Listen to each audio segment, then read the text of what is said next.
नमस्कार, जय माता दी, जय महालक्ष्मी। मैं हूं आपके साथ आपकी अपनी हुसैन डॉक्टर वाय राखी और सालों साल से आप मुझसे धनवर्षा पोटली मंगाते हैं। ये एक ऐसी चमत्कारी पोटली है जो लोग हमारे साथ अभी नए जुड़े, हमारे परिवार का हिस्सा। मैं उन्हें बता दूं, इसे धनतेरस वाले दिन आपको अपनी तिजोरी में, अलमारी में, गल्ले में, अपने ऑफिस में, अपने फैक्ट्री में या अपने मंदिर में घर के रखना होता है। ऐसा नहीं है कि इस पोटली को रखने के बाद धन की बारिश होने लगती है और आप हाथ पर हाथ धरकर घर पर बैठ जाइए, बाकी सब कुछ तो ये पोटली कर लेगी। अगर ऐसा होता तो ये पोटली अपने हाथों से बनाकर पूरे देश में मैं बांट देती। ये पोटली लक्ष्मी का साक्षात रूप है। ये तो जब आपके घर में जाएगी, आपको मिलेगी, आपके हाथ में आएगी, वो वाइब्रेशन से आप महसूस करेंगे। आपकी अपनी पूरी तरह से स्वतंत्र हैं, आपकी चॉइस है। लेकिन आपको अपने घर में लक इनहैंस बढ़ाना है और आपको पैसा बहुत चाहिए, आप बहुत मेहनत करते हैं लेकिन 99 पर आके आपके काम रुक जाते हैं, कुछ भी ऐसा है तो आपको ये धनवर्षा पोटली ज़रूर मंगानी चाहिए। अगर आपको ये धनवर्षा पोटली चाहिए तो पूजा, अनु और आरती को कॉल करें हमारे ऑफिस के नंबरों पर और तुरंत आप अपनी पोटली बुक कराएं। लेकिन जब भी आप पोटली की पेमेंट करें, पहले वीडियो कॉल कर ऑफिस, जो मेरे पीछे आपको ऑफिस दिखाई दे रहा है, ये ऑफिस या मुझे ज़रूर देखें। जब तक आप ऐसा ना करें, जब तक कहीं पर भी पेमेंट ना करें, ताकि आपकी कीमती कमाई कहीं फंस ना जाए। नंबर 1। नंबर 2, हमारे ऑफिस से कभी आपको कॉल नहीं आता, हम सीधा आपसे वीडियो के थ्रू बात करते हैं। ये पोटली रखनी कैसे है, कब रखनी है, कहाँ रखनी है, इसके लिए भी आपके पास डायरेक्टली मेरी एक वीडियो पहुँचेगी। इस तारीख पर रखिएगा, इस समय रखिएगा और आपको पूरी जानकारी दी जाएगी। तो अगर आपको ये चमत्कारी पोटली चाहिए तो तुरंत हमें कॉल करें। जय माता दी।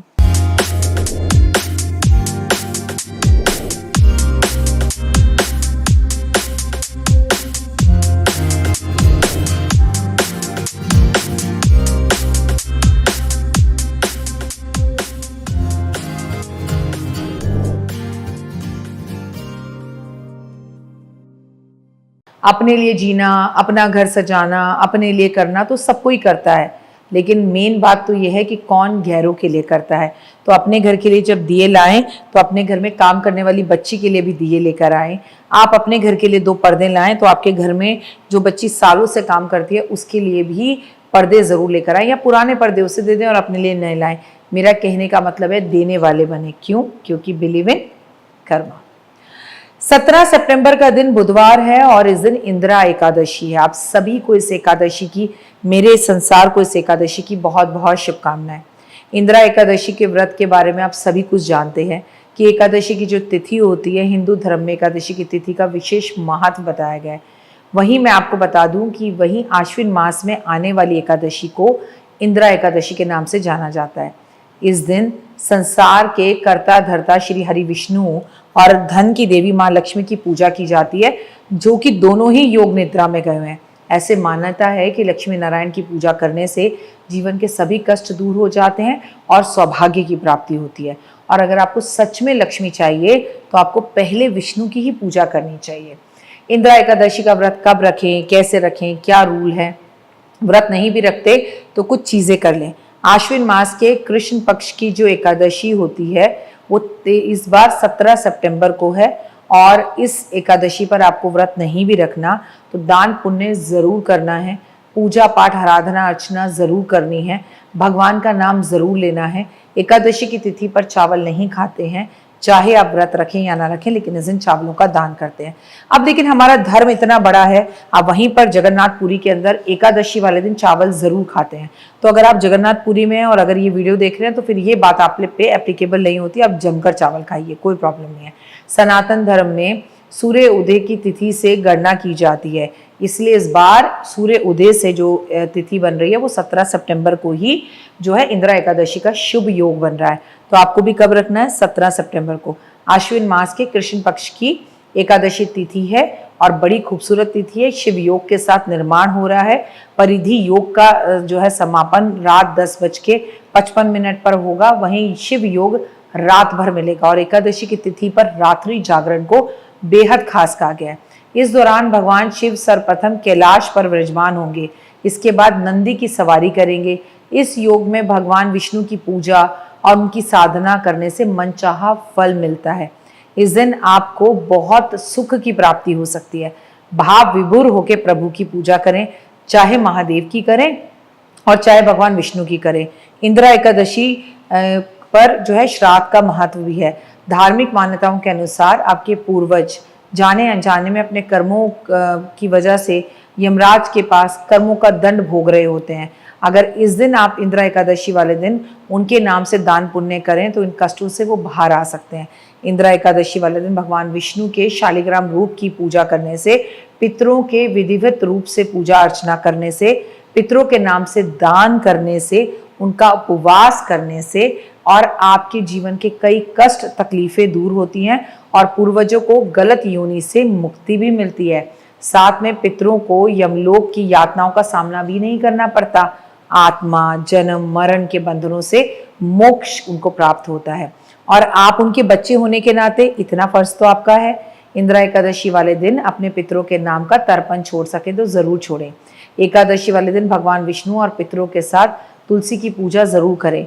साथ साथ इस दिन भगवान का भागवत गीता का पाठ करें और भागवत गीता का पाठ करने के बाद वो पावन पुस्तक किसी ब्राह्मण को भेंट स्वरूप दें। इस दिन संभव हो सके तो घर में तुलसी का पौधा लाकर लगाएं। किसी पीपल के पेड़ की पूजा जरूर करें।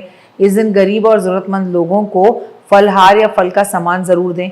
पितरों के नाम से तर्पण करें और ब्राह्मण को भोजन कराकर उसको वस्त्र दें तो भी बहुत अच्छा होगा। इंदिरा एकादशी पर अगर कर्जा बहुत हो रहा है और कर्जे से आपको मुक्ति चाहिए तो इस दिन आपको कनकधारा स्तोत्र का पाठ करना चाहिए। कर्जे के जंजाल में फंसे हुए हैं और ऐसी स्थितियों से बाहर निकलना चाहते हैं तो इस दिन आपको कम से कम 16 बार आपको जो लक्ष्मी चालीसा है वो पढ़नी चाहिए। पितरों का ध्यान करना चाहिए, उन्होंने सफेद पुष्प की माला अर्पण करनी चाहिए। आज के दिन जो पीपल के पेड़ पर मीठा मीठा ठंडा ठंडा दूध कच्चा अर्पण करता है उसके पितर बहुत खुश होते हैं। एकादशी के दिन पीपल के पेड़ पर भगवान विष्णु और महालक्ष्मी का वास होता है तो उसकी परिक्रमा करें और ये कामना करें कि मेरा कर्जा जल्द से जल्द खत्म हो जाए, तो कर्जे से भी आपको मुक्ति मिलती है। और हाँ, एक बात याद रख लें कि इस दिन बुधवार का दिन है, बुध करे सब सुख। तो अगर किन्नर समाज के लोग आपको कहीं मिले तो उन्हें पैसे जरूर दें, उनका सम्मान जरूर करें और पितरों के नाम का किन्नरों को भोजन कराएं या फिर आप इस दिन पेड़ पौधों की सेवा बहुत करें। अगर अभी अभी आप मेरे चैनल पर नए आए हैं तो चैनल को लाइक सब्सक्राइब शेयर जरूर करें। लेकिन मैं आपको बता दूं, एकादशी की तिथि वाले दिन रात को सोना नहीं चाहिए। पूरी रात जाकर विष्णु सहस्त्र नाम का पाठ करना, विष्णु चालीसा का पाठ करना, गीता का पाठ करना। 5-6 सहेलियां मिल जाएं, आपस में ढोलक बजाएं, मंत्र करें और कहते हैं ना विष्णु चर्चा करें, शिव चर्चा करें, भगवान के विषय पर बात करें, अपने पितरों के नाम का पीपल के पेड़ पर दिया जलाकर आएं। ओए होए, आनंद की अनुभूति प्राप्त होगी। आज के दिन आप कौओं को जरूर खिलाएं। मैं आपसे ये भी कहूँगी कि कौओं को खिलाने के साथ साथ आज के दिन आप चींटियों को आटा ज़रूर दें और आप अपने घर में 2 बत्ती का दीपक अपने घर के ईशान कोण में इत्र डालकर जलाएं। इससे आपके कुबेर की कृपा आप पर होगी, कुबेर बड़े प्रसन्न होंगे और कहीं पर अगर आपका पैसा फंसा हुआ है तो वो पैसा एकदम से निकल कर बाहर आएगा और बड़े पॉजिटिव रिजल्ट्स देगा। लाइफ के अंदर सुकून आने लगेगा। एकादशी की तिथि भगवान विष्णु को समर्पित है। इस दिन दान पुण्य, स्नान और पूजा पाठ करना, रात्रि जागरण करना, अल्प भोजन करना या भोजन कम करना। अगर आप व्रत नहीं भी रख पाते तो इट्स ओके, कम से कम आप भगवान का सिमरन जरूर करें, भगवान का नाम जरूर लें, तो भी नाम जप से आपको फायदा होगा। जय श्री राम, जय श्री राम, जय श्री राम, इतना ही बोल लीजिए और अपनी जेब खोलिए और दान पुण्य करिए। और हाँ, एकादशी की तिथि समर्पित होती है भगवान विष्णु और लक्ष्मी को, तो जितना ज़्यादा हो सके आप उतने ज़्यादा गुलाब के पुष्प माँ लक्ष्मी और विष्णु जी को समर्पित करें। फिलहाल आपको बुधवार वाले दिन 17 सितंबर को एकादशी वाले दिन हरी मूंग की दाल को पानी में भिगो के रखना है और इसे भी पक्षियों को जरूर खिलाना है। चैनल को लाइक सब्सक्राइब शेयर जरूर करना है। इस तरह की तमाम जानकारियां आपको यहाँ मिलेंगी। और ओए हुए, चतुर्मास का महीना, तीसरा महीना और तेजी से बढ़ रहे हम कार्तिक की तरफ, जहां मैं आपसे बहुत कुछ कराने वाली हूँ। याद है ना? तो जुड़े रहिए मेरे साथ और अगर आप नए हैं चैनल पे तो स्वागत है आपका। ओए होए, तो देख ली वीडियो, कैसी लगी, पसंद आई? चलिए, हो सकता है किसी को पसंद ना भी आई हो, लेकिन अगर हृदय से आप इन उपायों को करेंगे तो आपका फायदा जरूर होगा। बहुत मेहनत करते हैं हम ये वीडियो बनाने के लिए और मैं ही नहीं, सब। तो अगर अभी तक आपने मेरे चैनल को लाइक सब्सक्राइब शेयर नहीं किया, जरूर कर लें। अगर आपको किसी भी तरह की कोई जानकारी चाहिए या आप चाहते हैं आपकी बताई हुई वीडियोस में बनाऊं, तो आप यकीन मानिए हमारे नंबर आपको सारे वॉलपेपर पर दिखाई देंगे। इन सब नंबरों पर इन सब नंबरों पर आप हमें तुरंत कॉल करें और कॉल कर आप हमें मैसेज करें, व्हाट्सअप करें कि क्या वो विषय है जिस पर मैं आगे वीडियो बनाऊं। आप जो विषय मुझे देंगे उस पर मैं वीडियो बनाऊंगी। और हाँ, रुकिए, जाइए मत। आप में से बहुत से लोग मेरी इन वीडियो को रोज़ देख रहे हैं लेकिन चैनल सब्सक्राइब नहीं कर रहे, और उससे भी ज़्यादा प्रॉब्लम है कि आप मुझे अलग अलग चैनल्स पर देख रहे हैं। मेरा असली चैनल यही है, सिर्फ यही डॉक्टर वाई राखी एस्ट्रोलॉजर चैनल पर ही मुझे देखिए और कहीं नहीं। ये मेरी आपसे रिक्वेस्ट है। जय माता दी। जीवन में है समस्या, नहीं मिल रहा तकलीफों से छुटकारा, नहीं मिल रही मनचाही नौकरी, टूट गया है विश्वास, सांस से आपकी बिल्कुल नहीं बनती और खत्म हो गई है आस, भगवान से आपका विश्वास उठ चुका है। टैरो के 78 कार्ड खोलेंगे भविष्य का राज। सरकारी नौकरी से हैं आप कोसों दूर, कुंडली जगाएगी कुंडली जागरण, कुंडली बताएगी आपका भविष्य। ऊपर से ये जादुई हवाएं, ऊपरी हवाएं, जादू टोना तंत्र विद्याएं, पति पत्नी और वो करना होगा खुद पर विश्वास। दीजिए मुझे भी एक मौका, अपनी कुंडली दिखाइए, टैरो कराइए, लेकिन अपनी जिंदगी को जल्द बदलवाइए। मैं हूं डॉक्टर वाई राखी। आप मुझसे बात कीजिए, फ़ोन कीजिए, अपॉइंटमेंट लीजिए, आपकी ज़िंदगी के अंदर आएगा ज़बरदस्त बदलाव।